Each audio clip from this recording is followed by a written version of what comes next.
Next है हमारे word problems. ठीक है, तो एलिमिनेशन मेथड से हमें क्या करना है, वर्ड प्रॉब्लम सॉल्व करना है। तो क्वेश्चन पढ़ते हैं। Form the pair of linear equation, means linear equation के पेयर बनाना है पहली चीज, and find their solution by the elimination method. ठीक है, तो एलिमिनेशन मेथड से क्या करना है, सॉल्व करना है। ठीक है, तो चलो क्वेश्चन पढ़ते हैं और समझने का ट्राई करते हैं। देखो वर्ड प्रॉब्लम में क्वेश्चन को बार बार पढ़ें, बार बार प्रैक्टिस करें तो थोड़ा समझ में आता है। ठीक है, तो if we add 1 to the numerator and subtract 1 from the denominator, if fraction reduces to 1। पहले पूरा पढ़ लेते हैं।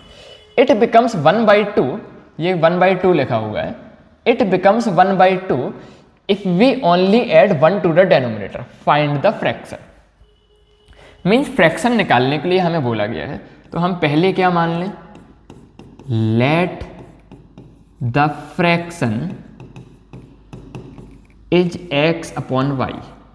जो हमसे निकालने वाला बोला गया था उसको हमने कुछ मान लिया। कितना फ्रैक्शन निकालने को बोला गया था, तो फ्रैक्शन में एक न्यूमरेटर होता है, एक डेनोमिनेटर होता है, तो मैंने मान लिया फ्रैक्शन क्या है हमारी x अपॉन y। अब देखो पहली कंडीशन क्या बोल रहा है, if we add 1 to the numerator, तो हमारी जो फ्रैक्शन है ये बोल रहा है उसके न्यूमरेटर में 1 ऐड कर दो, and subtract 1 from the denominator. तो जो हमारा डेनोमिनेटर था उससे क्या कर दो, 1 सब्ट्रैक्ट कर दो।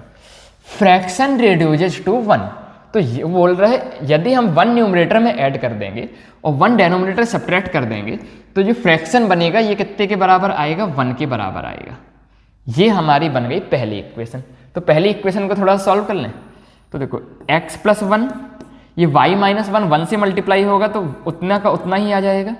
x और y को एक तरफ कर लेते हैं, तो x minus y, constant plus 1 उस तरफ भेजा तो -1 और -1 कितना हो गया, -2। तो ये बन गई हमारी क्या, पहली इक्वेशन। ठीक है, आगे देखते हैं क्या बोल रहा है। इट बिकम्स 1/2, मतलब ये क्या बन जाता है, 1/2 बन जाता है। कौन 1/2 बन जाता है, fraction. If we only add 1 to the denominator, मतलब ये कब 1/2 बनता है, जब हम केवल डेनोमिनेटर में 1 ऐड करते हैं। मतलब इस बार न्यूमरेटर में कुछ नहीं करना है। ठीक है, फिर से पढ़ते हैं। इट बिकम 1/2, मतलब ये 1/2 बन जाता है if we only add 1 to the denominator, यदि हम 1 केवल डेनोमिनेटर में ऐड करते हैं। हाँ जी, तो ऐसा कुछ बन गया। अब इसको फिर से सिंप्लीफाई कर लेते हैं। तो क्रॉस मल्टीप्लाई करेंगे तो y प्लस 1 इक्वल टू कितना आ गया, 2x। तो यहाँ से आ गया 2x minus y equal to 1। ये क्या बन गई, हमारी दूसरी इक्वेशन। ठीक है, एक बार हमारी दोनों इक्वेशन बन गई तो इनको किसी भी मेथड से सॉल्व कर सकते हैं, पर इस क्वेश्चन में बोला है कि एलिमिनेशन मेथड से सॉल्व करो, तो हम एलिमिनेशन मेथड से सॉल्व करेंगे। ठीक है, तो देखो एलिमिनेशन मेथड से सॉल्व करने के लिए हम लिख देते हैं पहली इक्वेशन कितनी है, x minus y equal to -2, और दूसरी इक्वेशन कितना है, 2x minus y equal to 1। अब एलिमिनेशन मेथड से सॉल्व करने के लिए क्या करना होता है, किसी एक के कोफिशिएंट को बराबर बनाना होता है। तो देखो यहां पर देखें हम, ये तो y का कोफिशिएंट ऑलरेडी बराबर है, तो बराबर बनाने की जरूरत ही नहीं है। सीधे सीधे क्या करना है, ऐड या सब्ट्रैक्ट करना है, कैंसिल हो जाएगा। तो कब ऐड करते हैं, कब सब्ट्रैक्ट करते हैं, जब साइन सेम होता है तो सब्ट्रैक्ट करते हैं, और डिफरेंट होता है तो ऐड करते हैं। तो देखो y का साइन क्या है, सेम है, दोनों इक्वेशन में y नेगेटिव है, तो हमें क्या करना पड़ेगा, सब्ट्रैक्ट करना पड़ेगा। तो सब्ट्रैक्ट कर देते हैं। तो देखो 2x पॉजिटिव है तो इसके नीचे क्या आ जाएगा, माइनस। y क्या है, नेगेटिव है, तो नेगेटिव के नीचे क्या आ जाएगा, प्लस। प्लस 1 के नीचे क्या आ जाएगा, माइनस। तो x माइनस 2x कितना हो जाएगा, -x।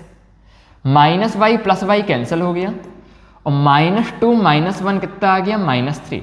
तो यहां से हमारी x की वैल्यू कितनी आ गई, 3 आ गई। ठीक है, अब x की वैल्यू जब हमारी 3 आ गई तो किसी भी एक इक्वेशन में x की वैल्यू रखें और y की वैल्यू निकाल लें।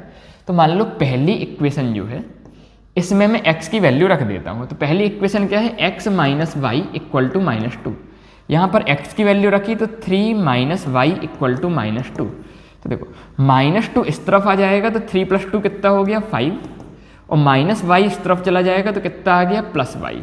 तो ये हमारा क्या हो गया, x और y की वैल्यू आ गई। इस तरह से वर्ड प्रॉब्लम्स के क्वेश्चंस को सॉल्व कर सकते हैं। वर्ड प्रॉब्लम मानता है थोड़ा प्रैक्टिस।